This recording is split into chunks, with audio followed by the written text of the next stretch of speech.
Hello and welcome to the Grove Church Podcast. I'm Charlie Lofton, the lead pastor there, and we are so glad that you're joining us.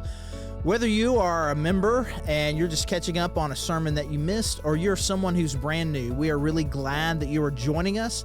And if you are new in some way, and I know that a lot of people will do that, will listen to sermons first before they visit, I want you to know that we would love to meet you at any point. You can join us live in our services on Sunday, 9 and 10:30, or our streaming service at 10:30. Either way, we would love to be able to get to know you. And regardless of why you are here listening to this sermon today, thank you so much for joining us.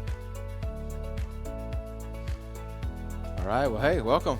Good morning. I'm Mark, executive pastor here, and excited to worship together and look a little bit further into this life of Paul. I get the privilege of the morning that we're talking about his persecutions. So joy, welcome to the Grove Church. An encouraging message this morning. No, I really think it will be. I think that diving into this a little bit deeper is really one of the things for me in my personal life and journey that it's really helpful to look at life in reality and in truth, and what the implications are of that song we just sang, where we're saying He's the only, and we love our life, whatever it means, that we would do with our life in response to Him being the only and in His great love and sacrifice for us. Like just looking at that in truth and not trying to sugarcoat it or anything else, but just calling it what it is and calling life what it is, I think is one of the most encouraging things for me, like I said, in my journey, because I feel like if you don't, then when you meet something and you realize something, in life you make contact with, or as you try to process these truths, you hit a wall at some point where you're like, well, hold up, that doesn't jive with what I thought this thing was all about. There's something more here. And I think you have to look at Paul's life and start to ask that question, man, what's going on? And so I'm just going to ask some real simple questions this morning of these persecutions that he endured. But they're the kind of questions that we all should probably be asking, even though they seem like they have simple answers. I think it'll be a good study for us. This last week was an interesting week for me. I turned 47, and yeah, exactly. I don't know if that deserves a woo or a woo, or I'm not sure. I told some friends that these different anniversaries and birthdays. Some of them are the diamond anniversary or the gold year, like those kinds of things. I think this was maybe the cubic zirconian, like the one that's like kind of I'm not 50. That's a big one. Sure, not 40, and it's just kind of something. I'm 47 something. And so I reminisced a little bit this week, just seeing some different pictures and things and thinking about life. And it is crazy the way I'll see a picture, and in my mind, that was 2 years ago. And then I really start doing the math. Oh, man, that was 15 years ago. That was 20 years ago. Man, life and time is just flying by. And then also, I'm old enough at this point where I got some things. I got a shoulder that's just not right. Had a crick in my neck the last couple of weeks, and I'm not sure if it's the shoulder or the way that I slept or what, but this shoulder over here is pretty messed up. Terry wants me to get it worked on, but I do not want to do that. Probably the biggest thing, I got this thumb on my right hand, and for some reason it has taken the blunt of all the things in my life. From football back in the day, this thumb just got mangled, and I'm pretty sure, I guess, that broken in the joint, and then it healed, but it healed all whopper-jawed. Anybody else use the word whopper-jawed? Thanks, man. I appreciate it. I see that hand. And so the doctor said they have to re-break it to fix it, which I'm not going to do that either, so I'm just going to have a crazy knuckle. But then there's also all the nerve endings on the front side of this thumb are just dead, because when our family lived in Asia, we hadn't been there very long, and I went to get a glass ice cream cup out of the freezer for Terry, which you shouldn't do, getting a glass cup out of a freezer that's frozen to the thing. She couldn't break it loose, and so I started trying to break it loose, and I turned it and forced it a little bit too hard, and when I did that, the glass broke and just slit that thumb way down deep. And so then I'm in the bathroom, and man, it's trying to clean it up, and blood's just going everywhere. And the nurse that was in this little village town that we were in, she said to put super glue on it, which would be great. We didn't have super glue for one. But then also her husband brought some super glue over, and it didn't do anything at all. Like, you put the super glue on it, it would just keep on. And so he finally took me in the middle of the night to the railway workers' free hospital. So already, I mean, we're off the grid in a no-name small village in Asia, and then now we're at the railway workers' hospital, which if I could paint the scene, I walk in, and I'm with this veteran guy, and I'm just trusting that this is just normal. This is just what you do in a situation like this, and he's acting like this is normal. But I walk in, and there's a doctor who can speak English pretty well, and then his patient currently is a railway worker who, I guess, got hit in the head by the train, and blood is going down his head, and they've got him wrapped up, and there's blood all over the hospital bed, and the tools that he's using, he turns around and he puts them in some betadine beside the bed, and then he tells that guy to leave, and they bring me in and sit me on that bed. And then he starts to go to work on my thumb, and he gets the all the things, and he starts to sew it up, and I'm like, man, are you not gonna give me any painkiller or anything? And he said, no, you'll be good. You'll be good. And so the first one hits, and I'm like, I'm not good. I'm actually not good right now. And then he keeps on going, and I'm not sure if it was the cut or that killed all those nerve endings. The last one, I just about passed out. And the whole time I'm looking at this other guy like, okay, this is normal. And he kept on looking back at me, and the look on his face was, hey, yeah, this is just what you got to do, So I got it sewed up. So then I'm walking out, and he looks over at me, and he goes, man, I can't believe you just did that. Dude, like, you could have told me. You could have told me that this was not normal, because I was just thinking I'm going to have to toughen up. This is just the way it is. So I got some scars and some things from different life experiences. But I have wondered, and I bet I would guess maybe you have too, if you have studied at all the life of Paul or read through Acts, and you have to wonder, like, what would it be like to hang out with this dude? Y'all are sitting around a campfire telling stories about what's happened throughout his life, and I mean, he's got, scars on his face from where he took rocks across his chin. He's been beaten multiple times. He's endured all kinds of crazy hardships. He's been whipped. What would it look like if you decided that y'all were going to go swimming? It'd be one of those moments where the dude takes off his shirt and everybody goes, whoa, I mean, what would it be like to be with this dude, Paul? We read this little section a few weeks ago, but I want to read it again because as we talk about the persecutions of his life, there's a real quick synopsis in 2 Corinthians chapter 11 I want to read for you. He says, 5 times I received at the hands of the Jews the 40 lashes less one. 3 times I was beaten with rods. Once I was stoned. 3 times I was shipwrecked. A night and a day I was adrift at sea. On frequent journeys, in danger from rivers, danger from robbers, danger from my own people, danger from the Gentiles, danger in the city, danger in the wilderness, danger at sea, danger from false brothers, in toil and hardship, through many sleepless nights, and hunger and thirst, often without food, in the cold and exposure. It's just difficult not to read through that and catch all of the, danger. And if we're honest, we're like, whoa, I didn't think that this Jesus thing was supposed to be dangerous. Is it?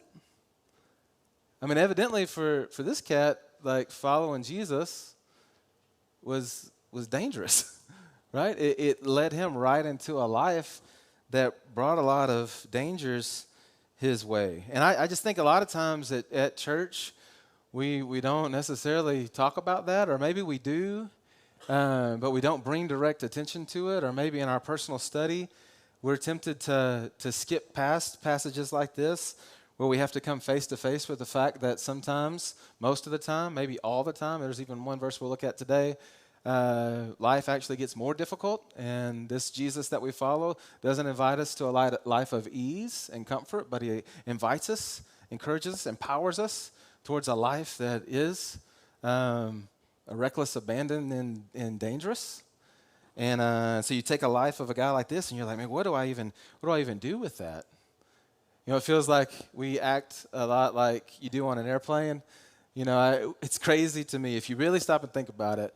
When you step from, you know, the airport and you step onto this massive airplane, especially those ones, it's crazy to me. The ones that fly across oceans, that, man, those huge engines, and sometimes they're triple-decker planes with all these people, and you think about all that weight, and somehow that thing is going to get off the ground and hurl my body through the sky at crazy speeds over oceans and war zones and all kinds of things into this other place.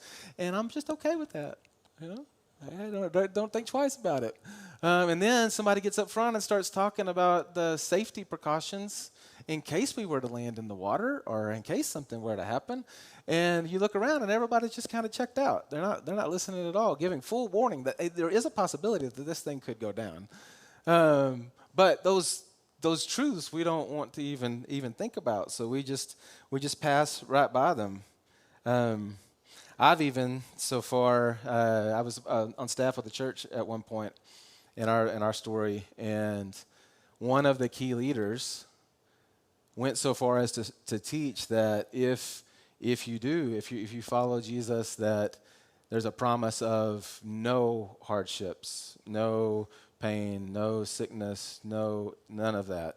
That if you're doing it right, that on this planet and this life, you'll experience that kind of ease.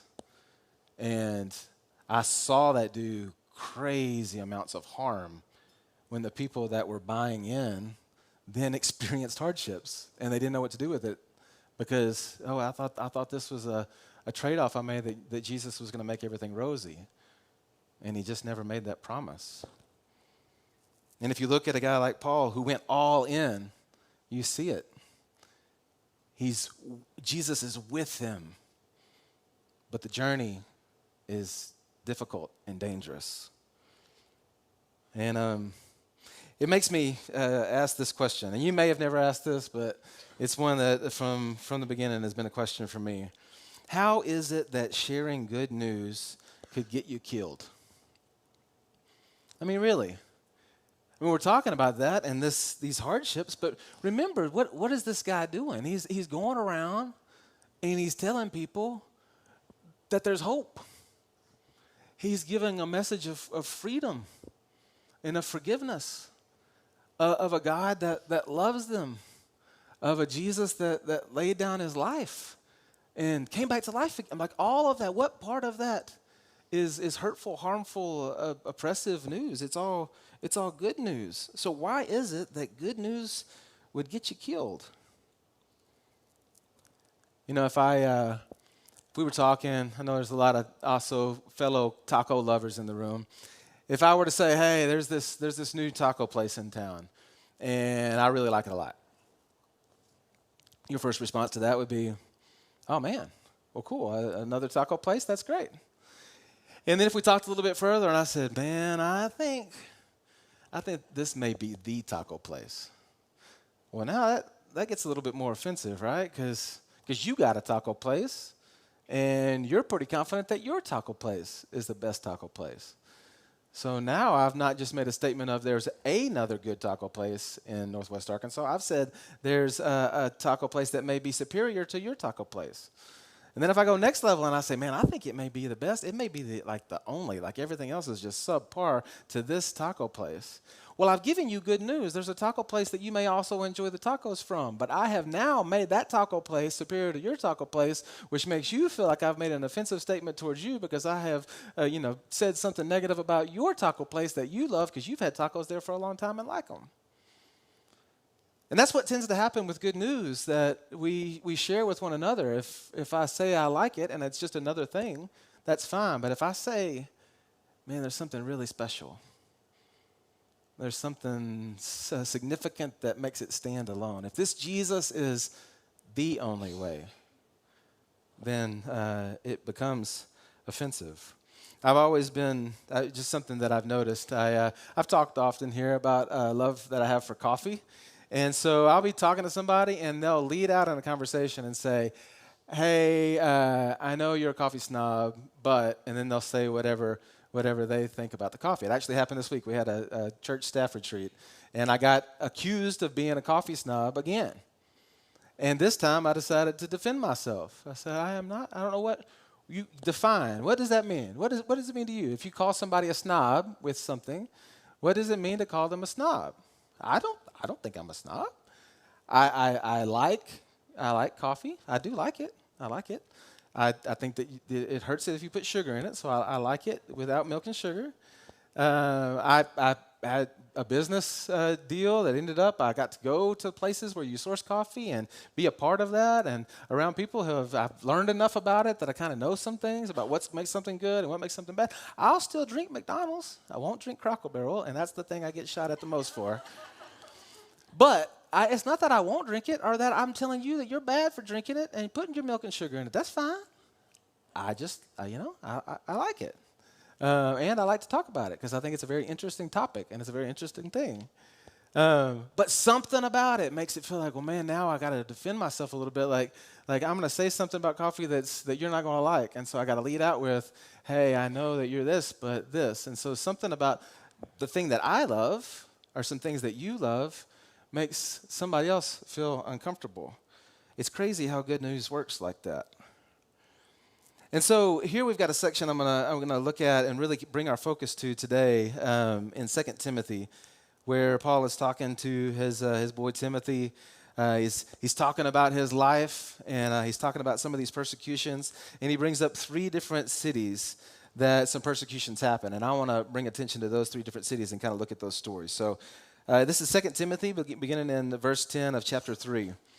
You, however, have followed my teaching, my conduct, my aim in life, my faith, my patience, my love, my steadfastness, my persecutions and sufferings that happened to me in Antioch and Iconium and Lystra, which persecutions I endured, yet from all of them the Lord rescued me. And then this crazy statement he makes, indeed, all who desire to live godly in Christ Jesus will be persecuted. A promise. Paul says, hey, you've been with me, Timothy. You've seen what this life is like when I go all in. And you've seen my conduct, my way of life, and you've also seen that these persecutions happen. And there's just a reality that those who desire to live godly in Christ Jesus will be persecuted, that not all will appreciate it. You know, I was thinking about this. It's both the verbal message that can be offensive, but then also, isn't it just true, like if you make a decision for you that, you know, maybe it's the new year and you've got a New Year's resolution and you're going to start eating better and exercising or doing something that's good for you, and you start to do that, and people around you will go, good for you. But if you do it very long, then they start to look at themselves and they know that they should probably also do that, but they're not doing it. And so then there's some jealousy or some animosity that starts to grow in them, and they start to, it's the way people work. Isn't that crazy? You make a decision that's good for you and it makes other people feel uncomfortable. I mean, all that desire to live godly in Christ Jesus, there is going to be a response of the other people when we're verbal about that, and if we just follow him in this way, an all out, not half-hearted, all in, full-on kind of way. And so let's look at these 3 cities. This first one, he was in Antioch, and he and Barnabas, they went to the synagogue and were asked to speak, and they really did, man. He walks through the full story and really explains who Jesus is, why he's the Messiah. He invites them to respond. Says that it's a message of freedom and forgiveness, and that the people loved it so much that they begged him to speak again the next week. And so they come back the next week, and the whole city is gathered to hear this message. But the Jewish leaders, it says, get jealous, and they begin to contradict what Paul is saying and stir up trouble. And so in chapter 13 of Acts, it says this, and when the Gentiles heard this, they began rejoicing and glorifying the word of the Lord. And as many as were appointed to eternal life believed. So there was a joy that it brought, this message. And they were glorifying the Lord. And the word of the Lord was spreading throughout the whole region. They were telling other people. But the Jews incited the devout women of high standing and the leading men of the city and stirred up persecution against Paul and Barnabas and drove them out of their district. But they shook off the dust of their feet against them and went to Iconium, the next city. And the disciples were filled with joy and with the Holy Spirit. So then they move on and they get to Antioch. And in Antioch they did the same thing. They went to the synagogue. And a great number of people believe, it says. And again, the Jewish leaders, same thing happens again. They begin to stir up trouble. And so it says this about Iconium. So they remained there for a long time, speaking boldly for the Lord, who bore witness to the word of his grace, granting signs and wonders to be done by their hands. But the people of the city were divided. Some sided with the Jews and some with the apostles. When an attempt was made by both Gentiles and Jews with their rulers to mistreat them and to stone them, and they learned of it, they fled to Lystra and Derbe and to the surrounding country. And there they continued to preach the gospel. If you catch that, they continued to preach the gospel. People were planning to throw rocks at them and trying to kill them, and they couldn't shut them up. They kept on. And so then they moved from Iconium to Lystra. And in Lystra, Paul tells a man that's crippled from birth that he can stand up. And so he jumped up and started walking around. That's a great thing, right? A guy gets healed. And the crowd, they see this and they begin to worship Paul and Barnabas and act like they're deity. And so Paul and Barnabas are like, no, we're not. There is one that made this happen and that has power, but we're not him. Well, then they turn on him.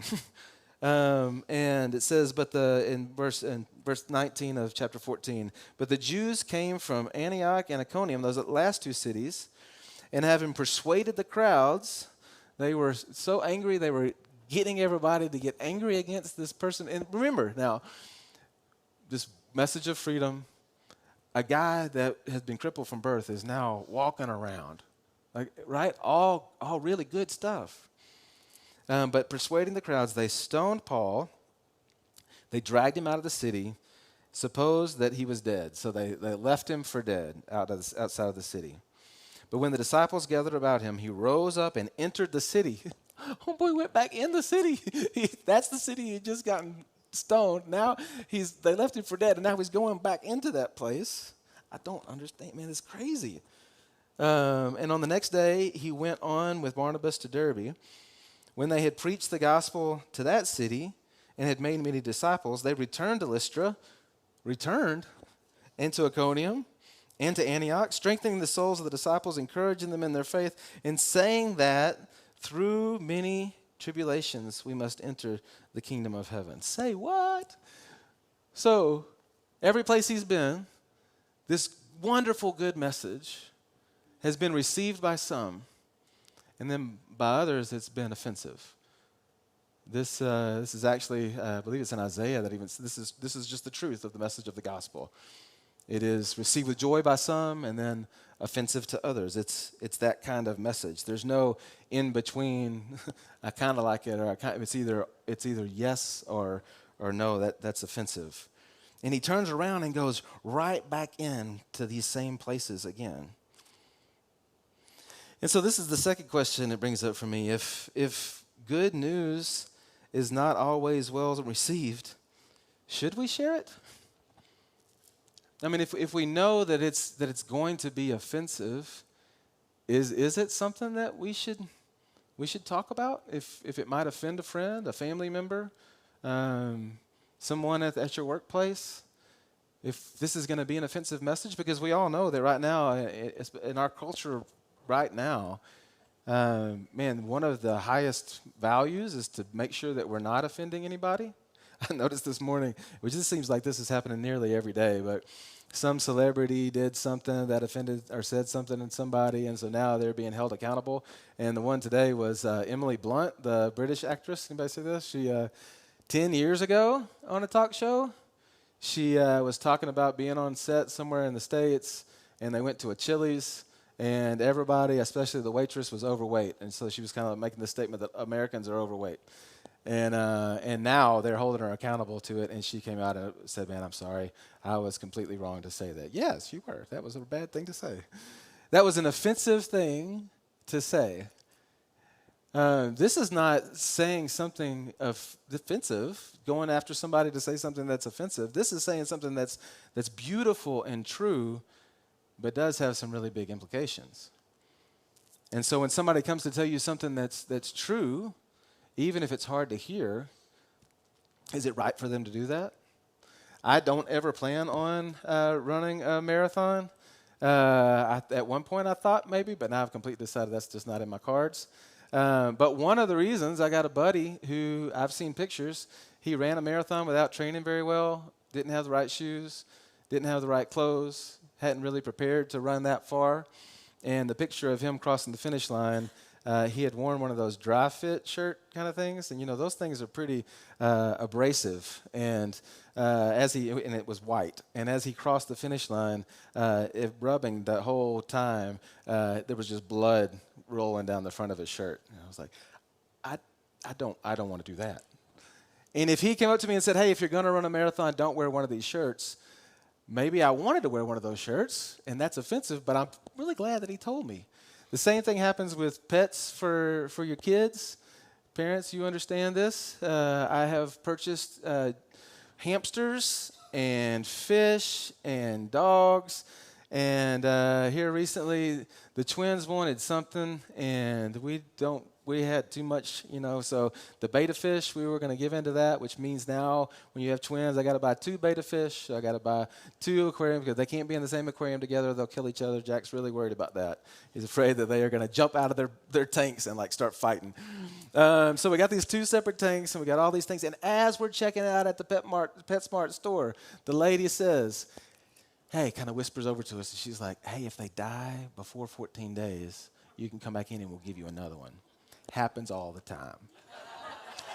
So here I am walking out with my 9-year-old twins, my little girl. I know this isn't going to end well. I was told it's not going to end well.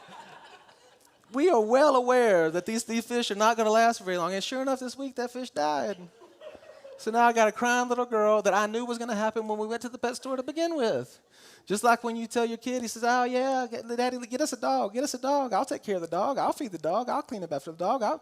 You ain't going to do nothing for about 2 weeks. And then the minute that dog's not a puppy anymore, even just a little bit, I'm going to be cleaning it all up.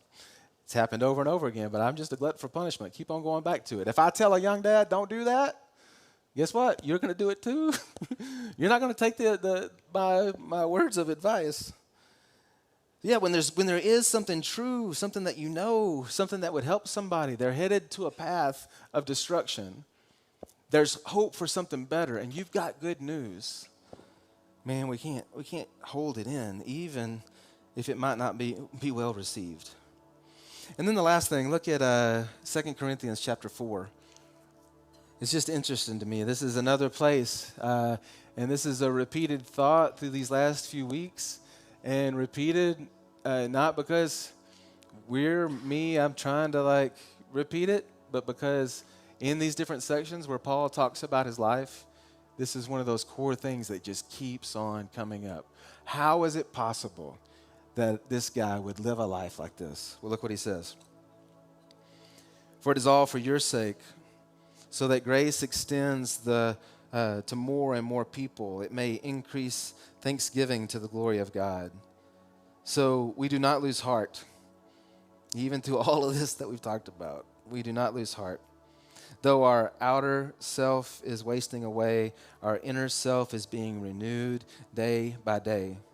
For this light, momentary affliction is preparing for us an eternal weight of glory beyond all comparison. As we look not to things that are seen, but to the things that are unseen. For the things that are seen are transient, but the things that are unseen are eternal.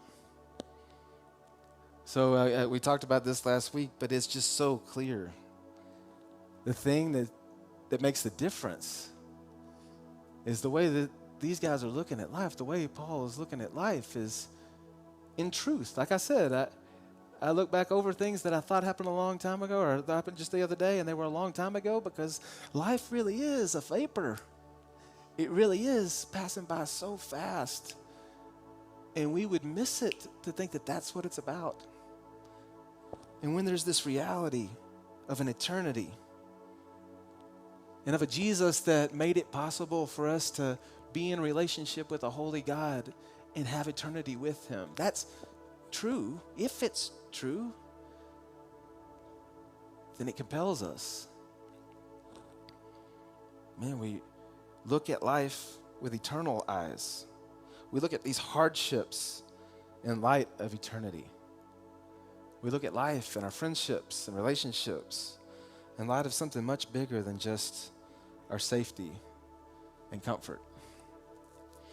And I think for me, one of the big turning points, I've told you before, there was a really close friend of mine that I guess I was about 20, 21, 22, and he was 20 years old, and he died in a drowning accident. And in going to that funeral, at that point in my life, I had grown up around the church.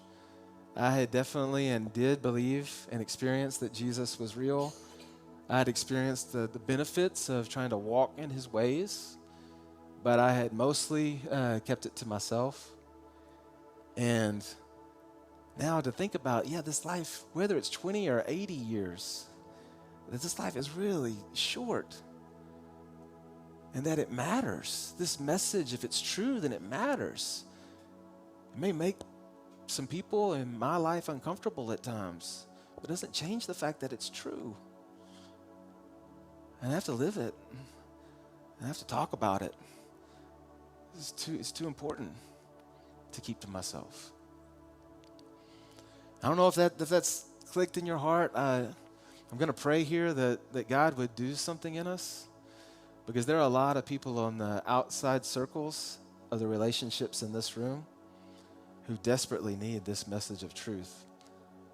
May not be received with joy, but for sure, with some it will be. And we get the privilege to be a part of proclaiming this incredible God who is the only, who is the best. Father, I recognize this morning that there is no other.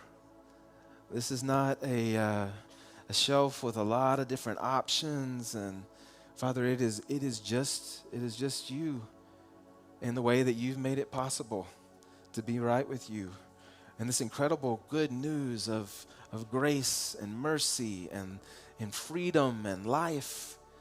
And Father, I thank you that we get to both experience all of that today, your presence with us, and also that we get to journey with you down some really difficult paths and some difficult conversations and some difficult things in this life, because you love not just us, but you love the people around us. You love the people distant from us.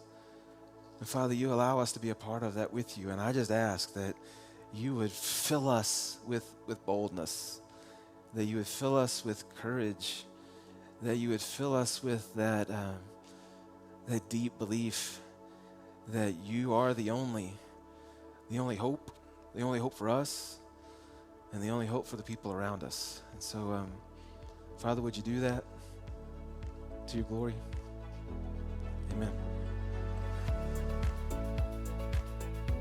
Thanks again for joining us on our sermon podcast, and you can learn more about us at thegrovechurch.org. And if you go to thegrovechurch.org/connect, there's a form you could fill out. Just let us know that you've been listening.